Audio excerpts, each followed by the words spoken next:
ایضا نبی بی عائشہ صدیقی رضی اللہ تعالی عنہا سے روایت دی فرمایي چې یو سړی تیرېدی څه زنانې ناستې وې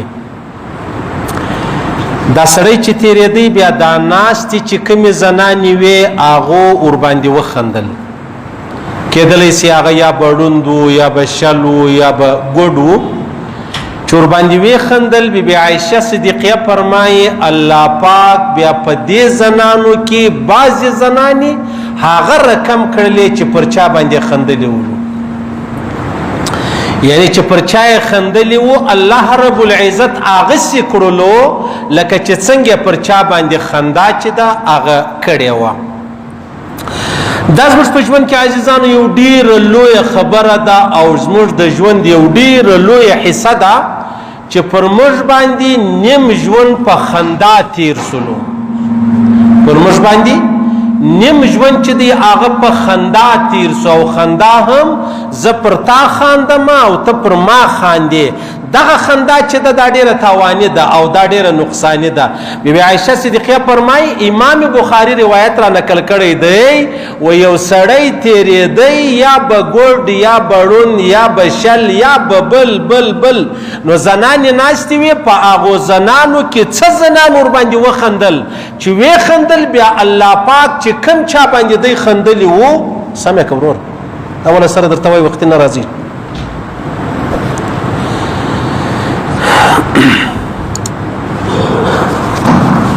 خبره داسې ده عزیزانو چې دا چې ترتیب نه برابر سخت مخوا بدیږي خبره داسې ده عزیزانو چې زما او ستا نیم ژوند په خندا تیر سولو زه پر چا خاندم هغه پر چا خاندي ته پر چا خاندي او ما او تا دواړه پر چا خاندو د دې خندا دومره لوی تاوان دی عزیزانو چې کله کله یو سړی پر چا وخاندي الله رب العزت هغه ازمایش هغه امتحان پر در راولي بیا هغه سي الله ورسره وکړي چې د څنګه پر چا باندې خندلي وو یعنی عائشه صدیقیه فرمایي څه زنان ناستي یو سړی تیریږي هغه ګوډ یا لوند یا شل دی زنان ور باندې وخندل بیا بعضې زنان الله هغه سي کړلې چې څنګه پر چا باندې خندلي ولو نو په کار دا د عزیزانو چې څوک پر چا باندې خاندي نه پیغمبر علیه الصلاۃ والسلام مبارک فرمایي چې تاسو د چا په غم خوشاله کیږئ مه د چا په مصیبت باندې خوشاله کیږئ مه ولې مه خوشاله کیږئ پیغمبر علیه الصلاۃ والسلام مبارک فرمایي الله پاک به و دې سړي ته امان له هغه مصیبت ورکي او تا به په دې مصیبت باندې مبتلا کړي دا کم څوک چې د چا په غم خوشاله کیږي دا غم خو الله راوستلی دی پر تاسو مو ستا یقین دی نو چې الله پاک دا غم پر درا وستلی دی هغه الله بل دې لده دا غم لري کې او بیا به چې ما او تا په د خندلې دی یا ما او تا خوشاله سوي یو الله پاک په ما او تا د هغه غم سره مخامخ کې نو په دې وجه بی عائشه صدیقیه فرمایي څه زنانې داسې وې چې هغه پر چا باندې وخندل بیا هغه زنانې داسې سولې چې پر چا خندلې وي الله پاک هغه ژوند پر دې باندې راوستي هغه داود علیه السلام غالبا فرمایي مصنف ابن ابي شيبه روایت را نقل کړی دی وای تاسو پر چا باندې خاندئ مه که ګوډ دی که ړوند دی که شل دی که کوڼ دی که پلانی خاندم ولې ور باندې خاندم وای هغه وجه دا ده چې دا ته پر چا باندې خاندې د دې بیا عینه دغه مقصد دی چې دا کم چا جوړ کړی دی څنګه جوړ کړی دی یعنی مناره د زموږ د مسجد دا چا جوړه کړې ده نو که یو سړی ور باندې وخاندي نو دا پر د مناره خاندي که پر هغه استاد خاندي چې چا جوړه کړې ده کوم مستري جوړه کړې ده پر هغه باندې خاندي نو داسې حضرت داود علیه السلام فرمایي کته پر چا باندې خاندي چې دا څنګه ګوډ دی یا ړوند دی یا شل دی یا ګونګی دی یا پلانی نو دا په اصل حقیقت کې پر الله خاندي چې الله پاک دا تا څنګه سړی جوړ کړی دی یا څنګه شی دی جوړ کړی دی پوه شو په دې خبره باندې بیا عبد الله بن مسعود فرمایي رضی الله تعالی عنہ وای کچیر ما یو سړی ولیدي یو وزا یا میژه ولاړه د او دی پروت دی بیا برای راست هغه شدي چې دی هغه په خوله جنې خوري وای زه نور باندې خاندم ولې نور باندې خاندم وای الله پاک په مام دغسې کې لکه چې څنګه دا سړی پروت دی نو خو په کار دا ده دا شیدې سړی راولوچي بیا په لوښو په یو ګیلاس په یو لوټه کې په یو کټوري کې سړی څښي یا دی ورته بدعت دی او بیا هغه شیدې چې کومې دي هغه برای راست د خپلې خولې ته راجاري کړي دي مطلب دی یې خوري. عبدالله بن مسعود فرمایي زه نور باندې خاندم. ولې نور باندې خاندم؟ په دې وجه نور باندې خاندم چې الله پاک په ما هم دغسې کې پوه شوې. عبدالله بن مسعود فرمایي زه پر سپي باندې نه خاندم. ولې نه خاندې؟ وایي الله پاک ته څه زور غواړي؟ الله پاک ته څه زور غواړي؟ ګوندې ما هم دغسې کې. نو په دې وجه بیا عایشه صدیقه فرمایي وایي دغه څه زنانې داسې وې چې پر چا یې وخندل بیا الله پاک هغه زنانې هغسې کړلې چې پر چا یې څنګه خندلې وو پر څه شي خندلې وو الله پاک و هغه ځای ته راورسولې. هغه یو عالم دی علامه زمخشري ډېر تیر عالم تیر سوی دی. حافظ فضل صاحب رحمه الله به ګوډۍ بلی دی په پښه باندې ګوډ و دی وایي زه کښنی ومه نو بیا یوه مرغۍ چې د هغه د دیواله په یو چون کې وه په یو غاړه کې وه ما یې پښې ته سپنسۍ یا رسۍ یا هر شی چې بولې وراچولې وه نو ما راکشوله. ول زما مور پر ما باندې غږ وکړ چې دا د مرغۍ په پښه ور ماته کې خدای دې ګوټ که دا څه کوې؟ دی وایي تقریبا 40 کاله بعد زه ګوټ سولم چې ګوټ سم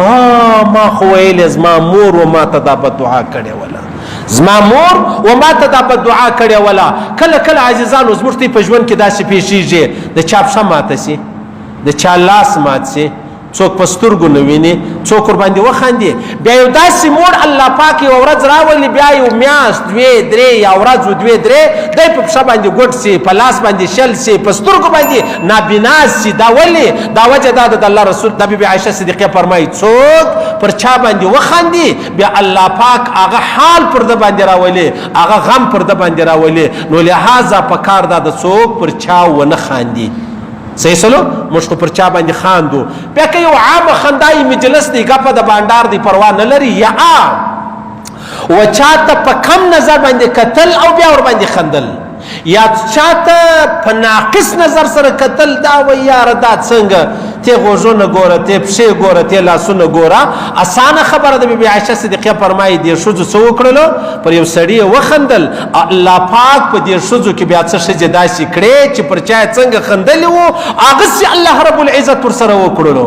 صحیح سلو خندا مفته نه ده چې زه پر تا وخاندم ته پر ما وخاندې. صحیح سلو دا الله پاک و ما تا ته ژوند را کړی دی نو دا ژوند دا معنی ته پر چا باندې خانده یا زه هم دا حق نه لرم ته هم دا حق نه لري. او بیا په دې کې لویه خبره دا د پیغمبر علیه صلات وسلام مبارک به چې د چا سره مسخره کړې وه د چا سره مسخره کړې وه بیا به ورته ویل ته به ما ته معافي کوې ته به ما ته معافي کوې ماله تا سره مطلب داسې وکړو یا داسې وکړلو. بیا به هغه یو صحابي راغلی پیغمبر علیه السلام چې ویل تا زه یو ورځ پر د ملا باندې ووهلم. پیغمبر علیه الصلاة والسلام په مسخرو کې پر د ملا باندې مطلب یا لاس ور یا غمچنه ورسره و یا هر څه چې ورسره ولو پیغمبر علیه السلام مبارک پر دواړو سترګو بالکل ته له ما د خپل حق غوښتلی سي انتقام اخیستلی سي. پیغمبر مبارک چې ملا ورته راوګرځوله یا دی رالی شاته نو پیغمبر علیه السلام ته یا رسول الله تا چې زه وهلم زما ملا لڅوله شی نه ور باندې وستا پر ملا باندې ستا قمیص مبارک دی نو دا به لرې کوي. پیغمبر مبارک قمیص مبارک راپورته کوي چې راپورته کوي دا صحابي راولاړ پیغمبر مبارک پر هغه ځای باندې مچه کوي ول یا رسول الله زما انتقام دغه ولو پوسولې چې جناب نبی کریم مبارک صلی الله علیه وسلم په دې خبرو باندې یعنی ځان عیب جن نه بلی چې یاره دا نو زما د پاره څنګه خبره ده زه به څنګه یو صحابي ته د خپل ملا ورښکاره کوم یا خپل شاه ولا راګرځوم چې ته ونه سلامه انتقام واخلي. د الله دربار ډېر زورور دربار دی په هغه دربار کې هر سړی محمد رسول الله هم په ژړا دی حضرت آدم علیه السلام هم په ژړا دی. نو په دې وجه بیبي عایشه صدیقه فرمایي څه زنانې ناستې او بیا په هغو کې څه زنانو پر چا وخندل بیا الله پاک هغسې کړلې چې څنګه خندا چې د هغه یې کړې وله څنګه یې خندلې و الله پاک د دې سره هم هغسې چې دي هغه وکړلو. دا وس ورپورته کړه د مابینځ بټنانه کې ورپورته څنګه کوي د مابینځ بټنانه کې وګوره دا موږ دونه ستړي کې چې بیا پر ځان اړین خیر دا خبره ختمه شوه.